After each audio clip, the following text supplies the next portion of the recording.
All right, folks, we're back for another exploded figure review. This time we have Thorasis The First Risen. So let's get into it.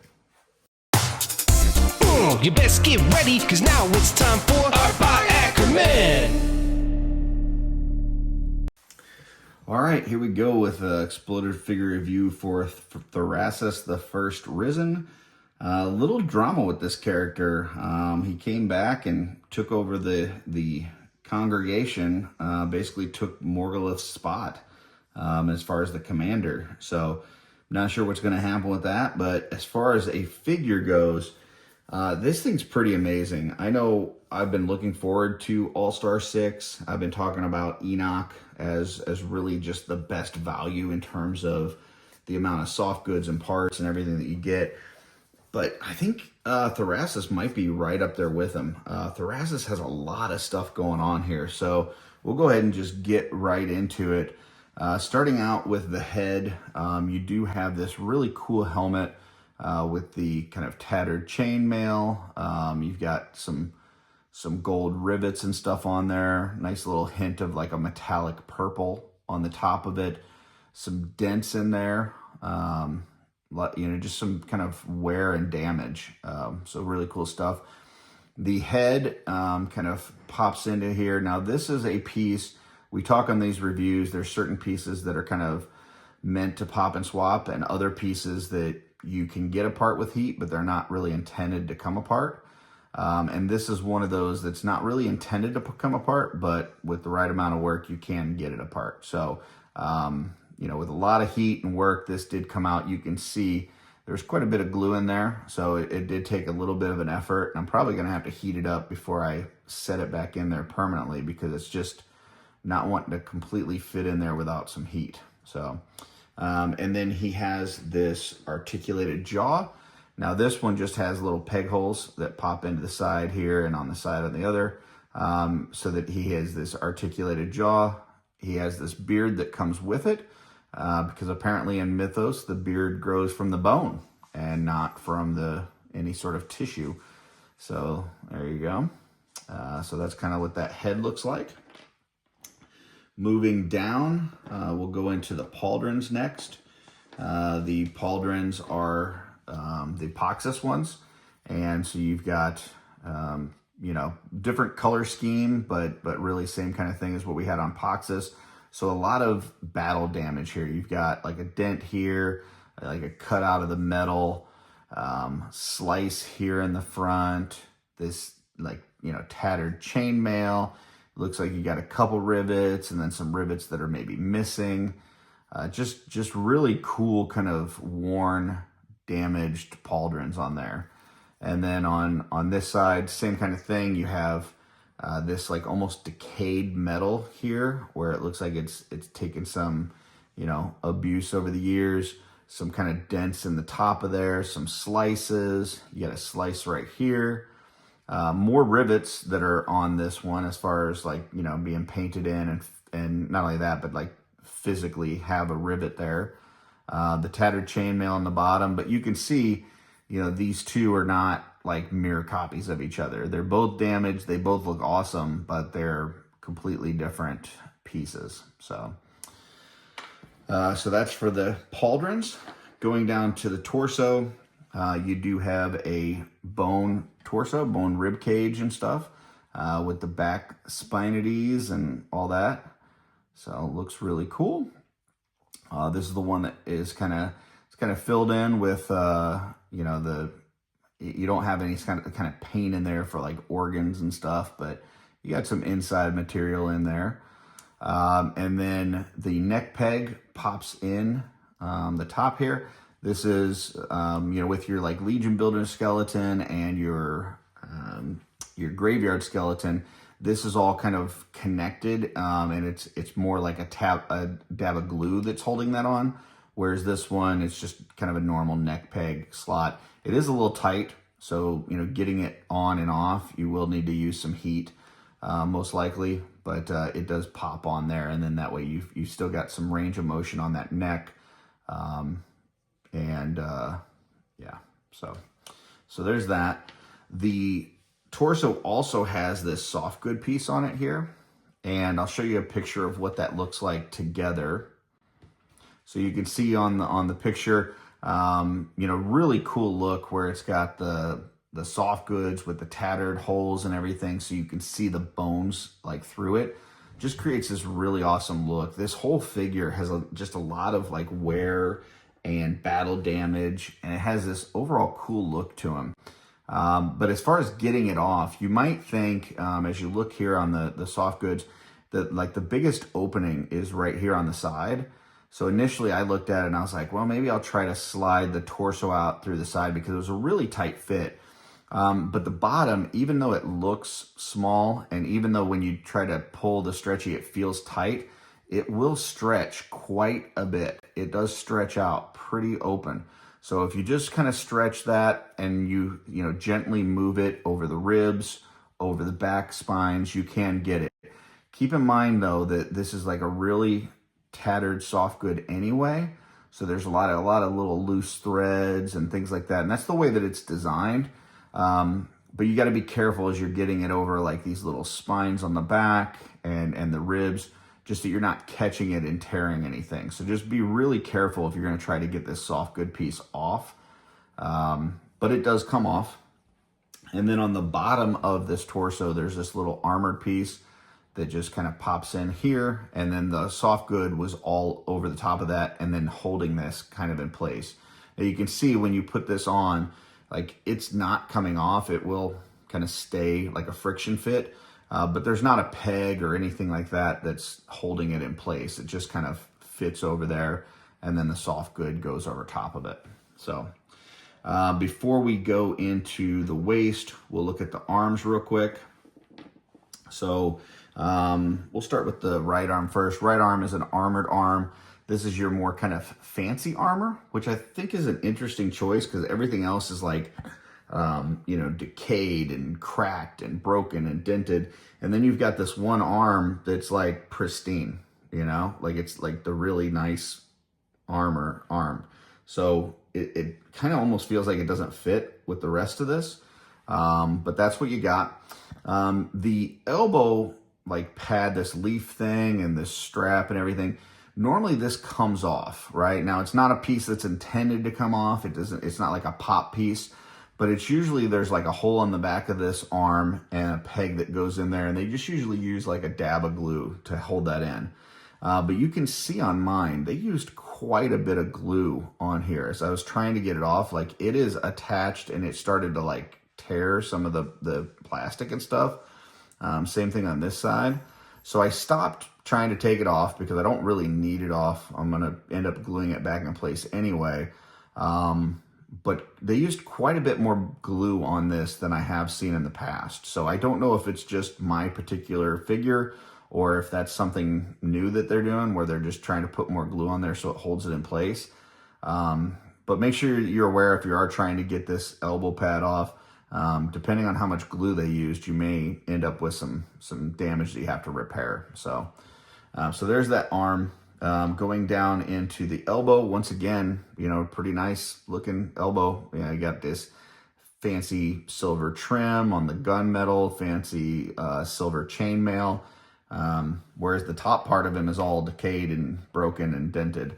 And then going down in the bracer, same thing. You know, we're really pretty bracer. Silver trim in the bottom, some silver trim in the middle with the nice little kind of brackets and you know, things like that holding it on. So yeah, I mean, just nice and pretty. Going down into the hands, you've got two fist hands with it. Now they do have an opening in the fist, so you could probably slide a small weapon in there maybe, but the thumb is attached to the hand here. Now we'll look at some gripping hands in a bit where the thumb isn't attached, but the ones that it comes with are two basically fist hands with a horizontal joint here. So that's what it comes with right out of the bat. Going over to the left side, you've got a standard kind of upper arm bone, right? Going into the newer lower arm bare bone, which has kind of the double bone forearm here. So, and then it comes with this, what is a bracer on here that slides over this and goes in place there with the hand at the bottom. So creates this cool look with this bracer, spiky bracer. I really like this. I like this, you know, having stuff that can kind of slide over the arms and stuff. And one thing I noticed as I was messing around with this, you know, you may need to use some heat, but this bracer will actually slide over the upper arm. So, you know, the material here for these straps is a little stretchy. I would be careful if you heat this up. Like, don't use like a heat gun or a hair dryer and just hold it on where that strap is, like, or heat it too much, because that thin flexible material will sometimes just snap on you. But I just stretched it and just kind of pulled it a little bit gently over here, and you can see you can get it over the arm and create this look here. I love this. I actually wish that they did this more on the skeletons. So the skeletons now, like your older skeletons, have like this armored piece on their upper arm that is tabbed in. So there's a hole, there's a key that goes into the hole, and they put a piece of glue in there. But I wish they had something like this that just slid over there. I think this is a really cool look. And the benefit of doing that is it comes with this extra bracer, this you know, more He-Man-esque looking one that can slide over the wrist where you put the hand on. And so you can kind of create that look for the bracer and then have this armored upper arm if you wanted to. Or you can slide that down and have that be the bracer and not use this one, or you use it on another figure or whatever. So go ahead and pull these apart. But I really love this piece here. This might be my favorite piece of this figure, is this little bracer slash arm armor, whatever. This slidable armor piece is just really cool. So right now, this is my MVP of the figure, is this piece. So going down further into the waist, you've got kind of your standard pelvis, no boom boom hole. It does have a longer peg on here because it's got to get all the way up into this torso and through the soft goods for the torso, through the soft goods for the waist. So there's a lot of things for it to go through, but it has this belt, which is I believe the same one as Gideon has. Really cool belt. I've seen a lot of people trying to take these from Gideon for their barbarian. As far as pieces that may come off on this, these straps on the side, they definitely can come off with heat. Not intended to come off, but they can't. They can. Same with this one. So those three kind of loop straps can come off.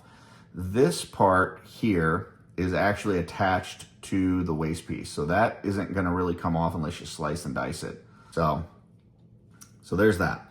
As far as the rest on this, you've got this green loin piece, which is the same as like the Red Death. I think this is the first time that we saw this. So you got that green loin piece with this, you know, soft good piece that goes over it. Once again, tattered, dirty, looking very, you know, grungy. You've got like even the material, it looks like they almost like weathered this with like rubbed something on it, like almost a dry brush of like a dark blue or something to make this look really dirty. And then you've got like a hole in it here. You've got this tattered piece at the bottom.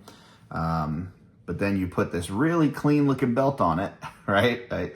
Silver accents, green, like everything is like really fresh and nice on here. So it's kind of got an odd vibe on this figure where some pieces are super clean and new and some pieces are tattered and dirty and look like he's been through a million battles. So yeah, it's just I don't know that this guy knows who he is. He's having an identity crisis. So, all right, so that's for the pelvis piece. And let's see, we'll go into the legs. For the legs, both legs have this standard bone leg. It's got the peg that goes into the pelvis here, and then it comes down with knee that goes into the lower leg. I really hope that they re-engineer this. This is, you know, shout out if Horsemen are watching this, which I don't know. I don't know that they do, but shout out to them if they do. I really would like to see on the skeletons them go to the barbell joint here instead of this peg that goes in here. In fact, I'd like to see them go to that barbell joint for every figure. Instead of just getting, you know, when you plug this in here, right? You basically get this side-to-side action and then rotating, but you don't get the kind of swivel. Now on the regular legs, you do have this upper motion here because there's like a separate, like, I guess hip piece and then the thigh. So you kind of get a swivel here, but on this, it really limits your range of motion. You can't turn this upper leg at all, right? So if they went to, like we looked on Ganesha, they had the barbell here, and then this piece just had an opening. This was a softer plastic with an opening, and you popped that on there, you would get a little bit of a range of motion side to side, you know, up and down, back and forth. It would create a lot more range of motion for this, and then the side effect of that would be you would no longer need this pinned knee joint, right? This is the only, as far as I know, the only type of part that they have that has a pinned joint is this skeleton knee. And the reason is that they can't do that thigh swivel, right? So because of that, they can't, my understanding from talking to Chris is you can't manufacture within the bone like one joint that's going this way and another joint that's going that way at the same time, because they put it in the machine and they basically injection mold this plastic and that plastic together, but you can only have the joint going one way. You can't have a joint going this way and another joint going that way. Well, if you eliminated this joint and just made this a hole that pops onto a barbell, now you could manufacture it with this joint into the plastic and you wouldn't need a pin. So you would remove the pin, creating a much better look. You would get a better range of motion up here. And yeah, I think overall it would just improve the skeletons as a whole. So I'd like to see the barbell for everything, because then that also makes it easier for the pop and swaps and that kind of thing. Because if you just did it for the skeletons, now it makes it hard to pop and swap the skeleton parts with the other, unless you're going to move the whole torso with it as well to another figure. Then, you know, if you're doing that, then, you know, I guess it doesn't really matter. But yeah, I would love to see that redesign. I think that would really help the skeletons just have a little bit better articulation. So the lower leg has, you know, once again, we're back to the really nice, pretty armor, right? Like nice, pretty. You got, you know, the belt straps here with the brown and the silver accents, and everything's nice and shiny and great. This piece does come off. It's not one that's intended to pop off, but it is a piece that with heat can come off. So you could potentially, you know, maybe use this part to go on to a pauldron, you know, maybe add something like that. It would almost kind of look like a rank thing. Like, you know, if you had a bunch of guys with this kind of pauldron and then you added this to one of them, make him like a commander. You could potentially use this on an elbow. You could potentially use it on a helmet, you know, put this on a helmet and just kind of add some detail there. So it gives you some extra uses for this. I haven't seen anybody make like a third-party part that would attach to this like key slot, like with a hole that would pop onto here. But it is possible that you can make other things to go on these legs to just create some different lower leg looks. But this is the look that we get here. It's just got a dab of glue in there. So like I said, if you want to take it off, you can, but it's not really a pop option for the most part.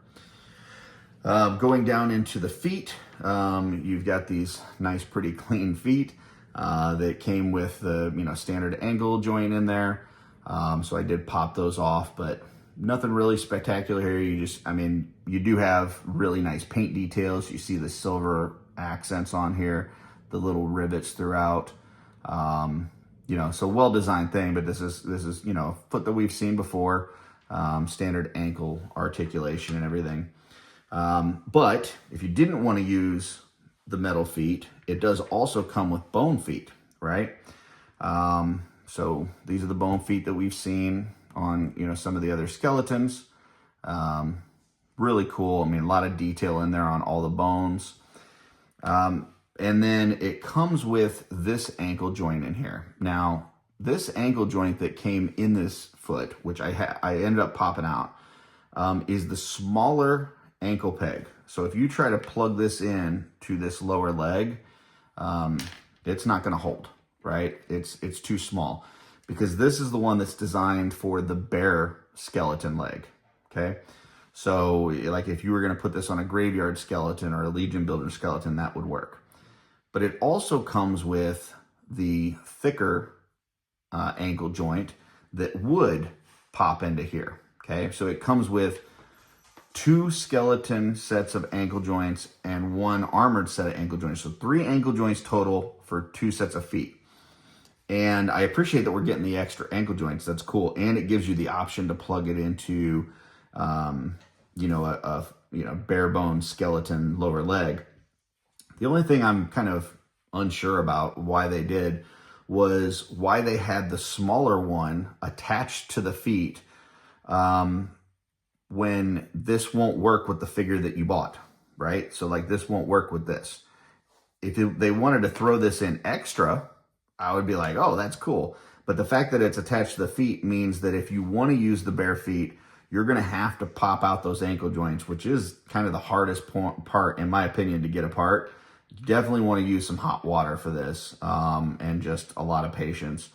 And then you'd have to pop in these other ones that came with it. So my guess would be that it was supposed to have these thicker ones, so that it would work with that leg. And instead it got manufactured with the small ones. And then rather than have them pop them out and all that, they said, well, just throw the other ones in with it. So I'm guessing this is one of those situations where we lucked out and got an extra ankle joint because it came with the wrong one initially.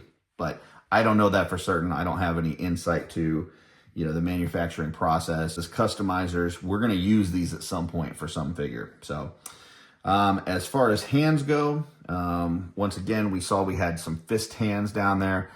This is a gripping hand. So you can see the difference is this thumb is not attached to the hand, whereas on those fist ones it was.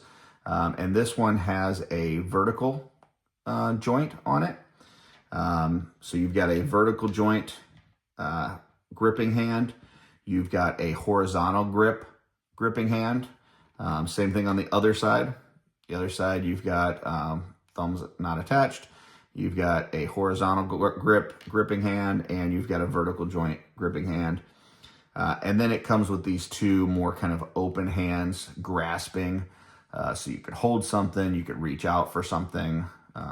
So quite a few different looks on the hands. 2 fist, 4 sets of, or 4 gripping hands. So 2 sets of gripping hands, 1 set of fist, and 1 set of open hands.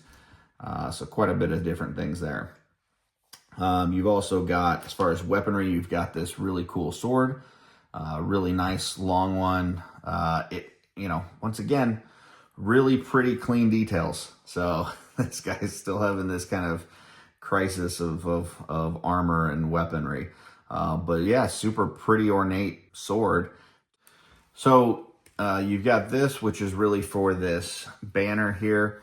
So you can kind of, slide this in through there, and then attach it, and then he could hold that, or somebody else could hold that, or you could attach it to a horse, whatever, to where they're kind of marching into battle, carrying that Necronominus logo on them. So really cool piece like that.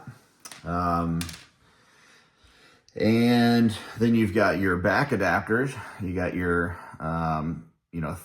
kind of bigger opening wing adapter. You've got your smaller opening wing adapter. And then you've got this back extender kind of piece. So all of those are there. Probably not going to use that on this figure, but they included it. As far as belts go, you've got this one, which is, has the kind of grommets on it, silver details here, little medallion. So nice paint details, got a slot in it for a weapon.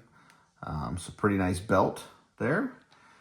This one is more of that thin strap that can go across the chest. Just a couple little accents here at the end of the belt is a little silver, and on the buckle itself. This one is really, really thin, and if you hit this with like practically any heat, it's gonna snap.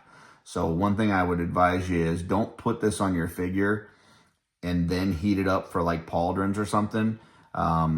This is gonna go. So if you're gonna like heat up the torso for the pauldrons, as you get the figure together and you're almost complete, heat this up, then put the strap on, then pop the pauldrons in. Don't put this on, heat it up, because this thing will just go, it'll just snap right on you. So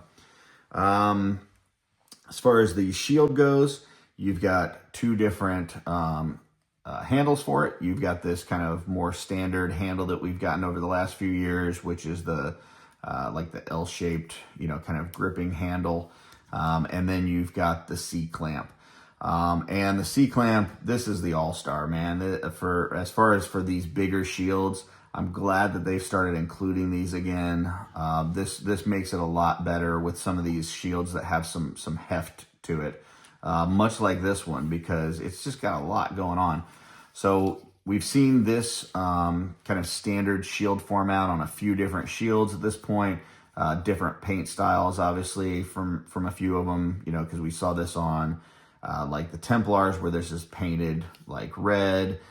We've seen this on, a few of the other shields as well. It's got this big opening here, which is where this pops in for this Necronominus logo.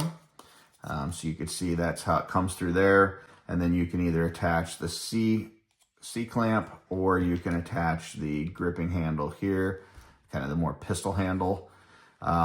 This is really the way to go, in my opinion, if you're going to have this shield, because it does have some weight to it. Now, I will say it doesn't feel like this one has as much weight as some of the other like faction logo ones that we've seen.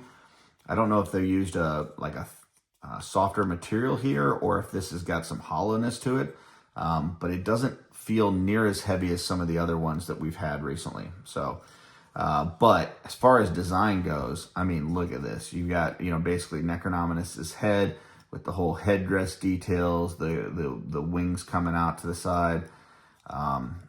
Man, that is just absolutely gorgeous. So just fantastic detail. And, if you wanted to, you could even paint this up. Like, you could paint this with, kind of the color scheme of Necronominus's headdress or whatever. But it looks great just like this. It's beautiful. So let me get that part apart. And then last piece here to look at is this cape. It is a wired cape. Now, it's a little bit thinner wire than sometimes we get on capes, but it's also a really thinner material. So you can see it's got a hole in it here. It's tattered along the bottom. And then it's got this nice little fur at the top. It's not anything that's like too dramatic. It's not like huge fur, but it creates a nice little look, and it's got a chain on here. So this would go over top of his, neck and kind of hold into place. And then it's got two holes in the back for the pauldrons to pop into. So, but yeah, really cool looking cape. So that is the complete figure. As far as everything goes, I mean, I think it's just got a lot of stuff with it, between the soft good tattered torso, the soft good tattered loin piece that's all dirty and grimified, your banner here, your faction symbol on the shield, the soft good cape with the fur on it, the extra hands, an extra couple, you got 3 ankle joints for this figure, 4 sets of hands, 2 sets of feet, some extra belts. Like this figure is just really loaded. He's got a lot of stuff going on. Out of all of it, though, that's my MVP. That is whether you're using that for the bracer down here, or whether you're using it for armor for the upper arm, this piece right here, definitely 100% my MVP of the figure. So with that being said, that is a look at it torn apart, and it is now time to put this thing, it's time to put this thing back together, which means it is time for fast motion. So here we go.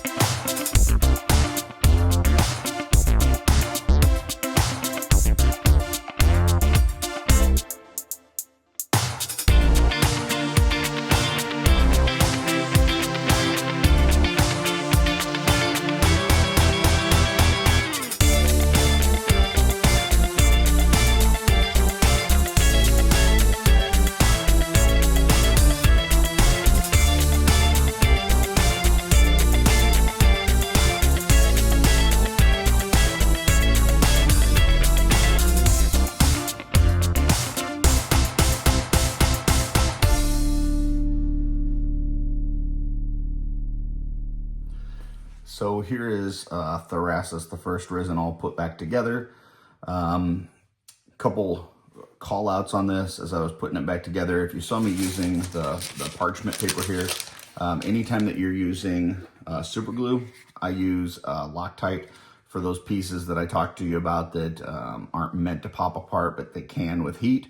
If you're putting it back together and you use some super glue, if you use parchment paper to kind of hold those pieces together, you won't get any super glue stuck to your finger. So like if some of it kind of leaks out, instead of getting to your finger and sticking to it, it won't stick to parchment paper. So just a little tip there.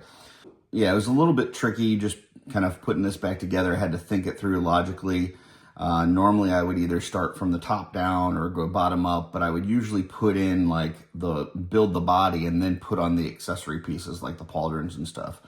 With this one, because it's got this really thin belt, and this is something that, you know, Necronominus had and seeing in this one, this really thin belt, and I'm talking about, you know, like this one right here. There's two belts here, right? And it's this really thin one. If you heat that up with a heat gun or hairdryer or something, it's just going to snap on you. So you kind of have to heat up the torso, pop in whatever you need to, and then put the belts on afterward.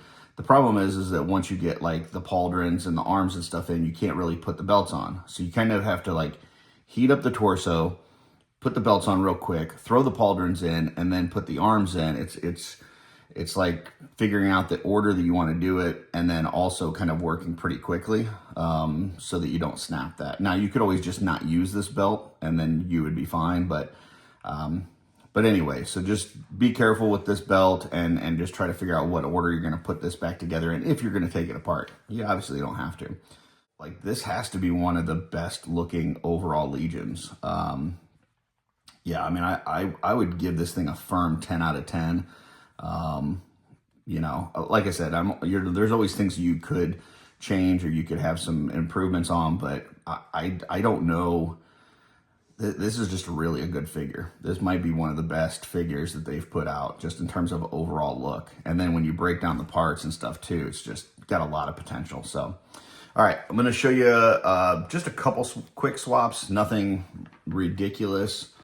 All right, so for this first one here, just wanted to kind of add some more like dirty, tarnished parts to this. So I took a Demistros figure that I had on the shelf and popped off the lower legs, the right arm, and then the waist piece and loin piece, and added it to this Thoracis. So still the same figure, just kind of dirtied up some of those parts. The tarnish doesn't go exactly with the dirty gunmetal of the other metal on his armor, but I think it's a cool little look. So just, you know, there's probably, I'm sure, better figures out there that have kind of more dirty gunmetal look to them. So feel free to throw some examples in the comments of what you would have liked to see with this. But I thought this added a little bit of that kind of grime to this figure. And then for this next one, I combined it with the Barbarian with some of the soft goods from the Thoracis as well as the helmet. The pauldrons are actually from the Barbarian, but they are the exact same pauldrons as the Thoracis has. So just, you know, loin piece, belt piece, soft goods. And I think this creates a really cool look, kind of a, I don't know, tattered up Barbarian with a helmet. The helmet has a different keyhole on it than what the Barbarian like hair pieces and stuff do.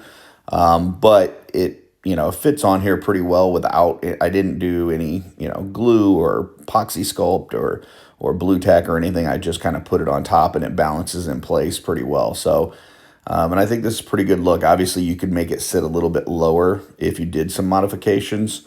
But overall, I think this creates a nice little Barbarian look if you wanted that. All right, folks, that is the exploded figure review for Thoracis, the First Risen. Man, he's just an awesome figure. I can't say it enough. Just with the soft goods, all the parts that are included, this thing is just spectacular. You get that faction shield, which I know, you know, a lot of people want the different faction shields. I think we've only got 3 or 4 more to go. But that looks amazing. You've got that bracer slash arm armor piece that I love. The tattered soft goods on the chest with the bones coming through, and then all those extra hands and feet and ankle pegs. Yeah, this thing is spectacular. So if you haven't picked one up yet, I know there's still some retailers out there with pre-orders open. I think last I saw the release date, the street date for that is like somewhere in August. So you got a little bit of time, but you know, if those pre-orders sold out, you might be kind of stuck. So if there's some out there and you haven't picked one up yet, definitely get those pre-orders in. But this thing's amazing. Some really great swap potential, especially with the Barbarian. I think that Barbarian lends itself really well to some of these soft goods and parts and stuff. So, but yeah, awesome figure. I love it. I'm giving it a 10 out of 10. It's the first one I'm reviewing for this wave, and right now I'm going to say that that's going to be hard to beat. So, you know, hopefully you got one of these. I'd love to see what you create with those parts. And until next time, folks, keep creating.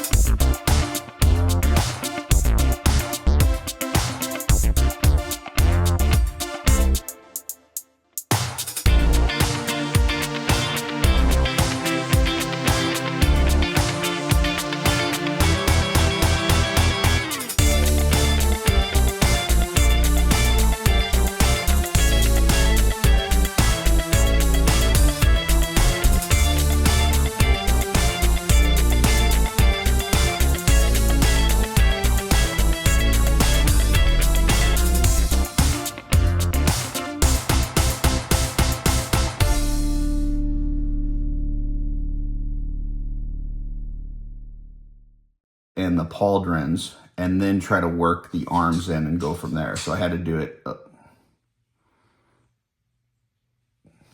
Start that again. Let's get ready, because it's time. Art by Akerman.